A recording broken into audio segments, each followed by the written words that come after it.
We asked 1,000 Americans about the strikes on Iran. Pete Hegseth's staff did not like unflattering photos of him, and scientists said you might need a bigger breakfast. That's some of what we'll get to on The 7 from The Washington Post. I'm Izin Akabawul, in for Hannah Jewell. It's Thursday, March 12th. Let's get you caught up with today's 7 stories. Number 1. A Washington Post poll found less opposition to US military actions in Iran than when they began. Shortly after strikes on Iran began this month, a Post poll found that 52% of people opposed President Donald Trump's decision. But the new poll, published this morning, found that 42% support the campaign, 40% oppose it, and 17% are unsure. The poll also found a clear shift on the percentage of Americans who say the US should continue the military strikes. 34% said strikes should continue, up from 25% earlier this month. A larger 42% say the strikes should stop. Yesterday, the Post published an exclusive story on the strikes. A school building in Iran, where scores of children were killed, was on a US target list and may have been mistaken for a military site. You can find more on that story and the full poll results in today's newsletter. As always, just follow the link in our show notes. The White House took a first step toward replacing illegal global tariffs. That's number 2. Last month, the Supreme Court struck down many of the tariffs that Trump imposed on countries around the world in 2025. At the time, the president vowed to continue his campaign to reshape global trade using other legal authorities.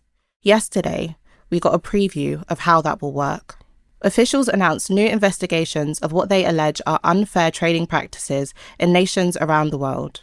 The investigation will almost certainly result in permanent new taxes on US imports later this summer. Meanwhile, the American economy is already feeling the effects of conflict in Iran, and it could get worse. We've talked about rising gas prices on the show this week. That price pressure could spread to things like flights and groceries, depending on how long the conflict lasts.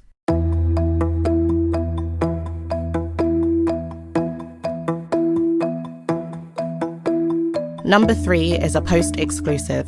The Pentagon barred press photographers over unflattering photos of Pete Hegseth. On March 2nd, the Defense Secretary delivered a press briefing days after the US began joint strikes on Iran. It was the first time Hegseth had appeared from the briefing room podium since June 26th last year. Several outlets, including the Associated Press, Reuters, and Getty Images, sent photographers to the briefing to capture the moment. But after they published photos, members of Hegseth's staff told colleagues that they did not like the way the secretary looked. So the Defense Secretary's aides decided to shut out photographers from the 2 subsequent briefings at the Pentagon. It's unclear whether it was one particular photo or several of the day's shots that staff took issue with.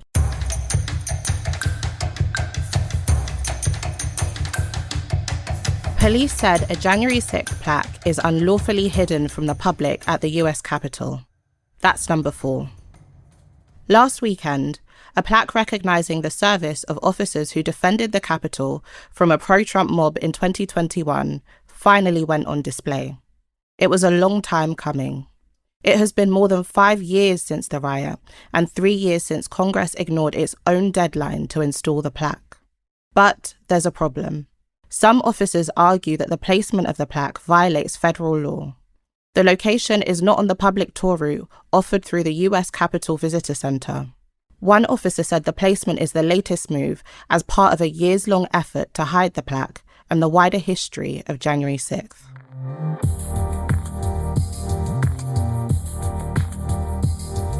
Number 5. AI money is already influencing the midterms, and more is coming. Big companies like OpenAI and Anthropic have contributed more than $185 million to midterm elections across the country. They're hoping to influence how AI will be regulated. And as they do so, both Democratic and Republican candidates are bracing for how the sheer amount of campaign spending could help shape key elections. Full disclosure, the Post has a content partnership with OpenAI. So far, candidates backed by AI companies have found early successes.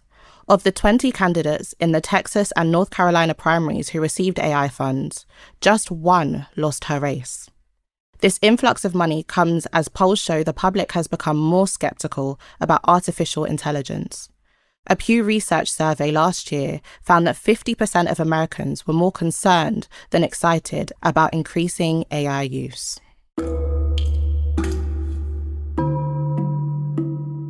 At number 6, weight loss drugs are changing the ways Americans buy medicine. There's no doubt that GLP-1 medications are changing the way many people look, but they are also having massive impacts on the way consumers shop for medication. Prices of the drugs are falling, and while Trump has claimed credit for this, other factors, such as spotty insurance coverage, stiff competition, and patients opting to pay out of pocket, are helping to cut costs. While the medicines are generally covered if you have diabetes, insurance companies and employers have been more reluctant to do the same for weight loss. Only about 16 to 43% of employers surveyed last year chose to cover GLP-1 drugs. The two main drug companies that sell weight loss drugs are cutting their prices to compete for market share, and compounding pharmacies that sell discounted knockoffs are also disrupting the market. That means more patients are comparison shopping online for the medicines, in the same way they might go about buying a new pair of shoes.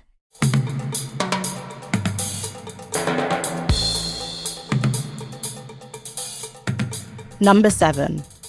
A new study could change the way you eat. For most people, breakfast is the smallest meal of the day, and we have a bigger dinner. But new research suggests we should actually be doing things the other way round. In a study, 2 groups did this, one with a high-fiber diet and the other with a high-protein diet. Both eating plans provided benefits, with participants in the high-fiber group losing slightly more weight and those in the high-protein group feeling more satiated.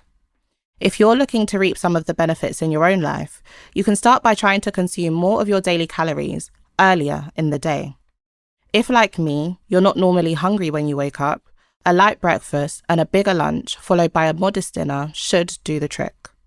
Try to eat 3 hours before bedtime and fast from food for 12 hours overnight. For tips on getting more fiber or protein into your diet, follow the link to the newsletter. You can find that, as always, in our show notes.